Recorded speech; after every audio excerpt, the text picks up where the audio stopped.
Hello friends, welcome to ನಂದ ಸವಿರುಚಿ. ಇವತ್ತು ನಾನು ನಮ್ಮ ಉತ್ತರ ಕರ್ನಾಟಕದಲ್ಲಿ ಮಾಡುವಂಥ ಹಸಿ ಟೊಮೆಟೊ ಚಟ್ನಿ ಮಾಡ್ತಾ ಇದ್ದೀನಿ. ಇದು ಖಡಕ್ ರೊಟ್ಟಿ ಜೊತೆ ಚಪಾತಿ ಜೊತೆ ಸೂಪರ್ ಆಗಿರುತ್ತೆ.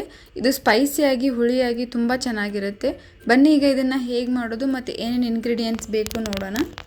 ಮೊದಲಿಗೆ 4 ಹಸಿ ಟೊಮೆಟೊನ ಕಟ್ ಮಾಡಿ ಒಂದರಲ್ಲಿ 4 ಭಾಗ ಮಾಡಿ ತೊಗೊಂಡಿದ್ದೀನಿ. ಆಮೇಲೆ 4 ಹಸಿ ಮೆಣಸಿನ್ಕಾಯಿ ಒಂದರಲ್ಲಿ 2 ಭಾಗ ಮಾಡಿ ತೊಗೊಂಡಿದ್ದೀನಿ. ಆಮೇಲೆ ಅರ್ಧ ಕಪ್ಪು ಕೊಬ್ಬರಿ ತುರಿ ತೊಗೊಂಡಿದ್ದೀನಿ. ಆಮೇಲೆ ಕೊತ್ತಂಬರಿ ಕಟ್ ಮಾಡಿ ತೊಗೊಂಡಿದ್ದೀನಿ. ಆಮೇಲೆ ಒಂದು 10ರಿಂದ 12 ಬೆಳ್ಳುಳ್ಳಿ ಹೆಸರು ತೊಗೊಂಡಿದ್ದೀನಿ. ಆಮೇಲೆ 1 ಟೇಬಲ್ ಸ್ಪೂನ್ ಜೀರಿಗೆ ತೊಗೊಂಡಿದ್ದೀನಿ. 1/4 ಟೇಬಲ್ ಸ್ಪೂನ್ ಹಿಂಗು. ಆಮೇಲೆ ಫ್ರೈ ಮಾಡೋದಕ್ಕೆ ಅಡುಗೆ ಎಣ್ಣೆ ತೊಗೊಂಡಿದ್ದೀನಿ. ಲಾಸ್ಟಲ್ಲಿ ರುಚಿಗೆ ತಕ್ಕಷ್ಟು ಉಪ್ಪು ತೊಗೊಂಡಿದ್ದೀನಿ. ಬನ್ನಿ ಈಗ ಹೇಗೆ ಮಾಡೋದು ನೋಡೋಣ. ಮೊದಲಿಗೆ ಒಂದು ಕಡಾಯಿನ ಬಿಸಿ ಮಾಡೋಕ್ಕೆ ಇಟ್ಕೊಂಡು ಅದಕ್ಕೆ 1 ಟೇಬಲ್ ಸ್ಪೂನ್ ಅಡುಗೆ ಎಣ್ಣೆ ಹಾಕ್ಕೊಳ್ತಿದ್ದೀನಿ. ಎಣ್ಣೆ ಸ್ವಲ್ಪ ಬಿಸಿ ಆದಮೇಲೆ ಅದಕ್ಕೆ ಹಸಿ ಟೊಮೆಟೊ ಹಾಕ್ಕೊಳ್ತಿದ್ದೀನಿ.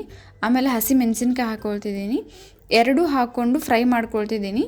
ಟೊಮೆಟೊ ಮೇಲೆ ಇರೋ ಸಿಪ್ಪೆ ಬಿಟ್ಕೋಬೇಕು ಮತ್ತು ಟೊಮೆಟೊ ಸ್ವಲ್ಪ ಸಾಫ್ಟ್ ಆಗಬೇಕು, ಅಲ್ಲಿವರೆಗೂ ಫ್ರೈ ಮಾಡ್ಕೊಳ್ತಿದ್ದೀನಿ.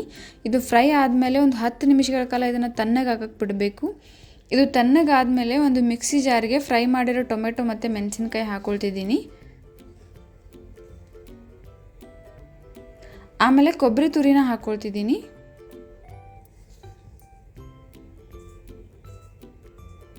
ಆಮೇಲೆ ಬೆಳ್ಳುಳ್ಳಿ ಹಾಕ್ಕೊಳ್ತಿದ್ದೀನಿ.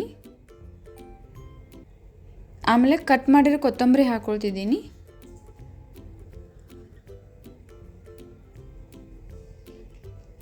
ಆಮೇಲೆ ಜೀರಿಗೆ ಹಾಕ್ಕೊಳ್ತಿದ್ದೀನಿ. ಆಮೇಲೆ 1/4 ಟೇಬಲ್ ಸ್ಪೂನ್ ಹಿಂಗೆ ಹಾಕ್ಕೊಳ್ತಿದ್ದೀನಿ. ಆಮೇಲೆ ರುಚಿಗೆ ತಕ್ಕಷ್ಟು ಉಪ್ಪು ಹಾಕ್ಕೊಳ್ತಿದ್ದೀನಿ. ಇದನ್ನು ಚೆನ್ನಾಗಿ ನುಣ್ಣಗೆ ರುಬ್ಬಿ ತಗೊಳ್ತಿದ್ದೀನಿ. ಇಷ್ಟೇ, ನುಣ್ಣಗೆ ರುಬ್ಬಿದ್ರೆ ಸೂಪರಾಗಿ ಹುಳಿಯಾಗಿ ಖಾರವಾಗಿ ಟೊಮೆಟೊ ಚಟ್ನಿ ರೆಡಿ ಆಗುತ್ತೆ. ನೀವು ಒಂದ್ಸಲ ಟ್ರೈ ಮಾಡಿ. ನೀವು ಇನ್ನೂ ನಮ್ಮ ಚಾನಲ್ನ ಸಬ್ಸ್ಕ್ರೈಬ್ ಮಾಡಿಲ್ಲ ಅಂತಂದರೆ ಪ್ಲೀಸ್ ಈಗಲೇ ಹೋಗಿ ಸಬ್ಸ್ಕ್ರೈಬ್ ಮಾಡಿ. ಮತ್ತು ಇದೇ ರೀತಿ ನಾನು ಹಾಕೋ ಎಲ್ಲ ವೀಡಿಯೋ ನೋಟಿಫಿಕೇಷನ್ಗೆ ಪಕ್ಕದಲ್ಲಿರೋ ಬೆಲ್ ಐಕಾನ್ನ ಕ್ಲಿಕ್ ಮಾಡಿ. ಮತ್ತು ಈ ವಿಡಿಯೋ ನಿಮಗೆ ಇಷ್ಟ ಆಗಿದರೆ ಪ್ಲೀಸ್ ಲೈಕ್ ಮಾಡಿ, ಶೇರ್ ಮಾಡಿ, ಕಮೆಂಟ್ ಮಾಡಿ. ಮತ್ತು ಇದೇ ರೀತಿ ಟೇಸ್ಟಿ ರೆಸಿಪೀಸ್ಗೆ ನಮ್ಮ ಚಾನಲ್ನ ಸಬ್ಸ್ಕ್ರೈಬ್ ಮಾಡೋದನ್ನು ಮರಿಬೇಡಿ. Thank you.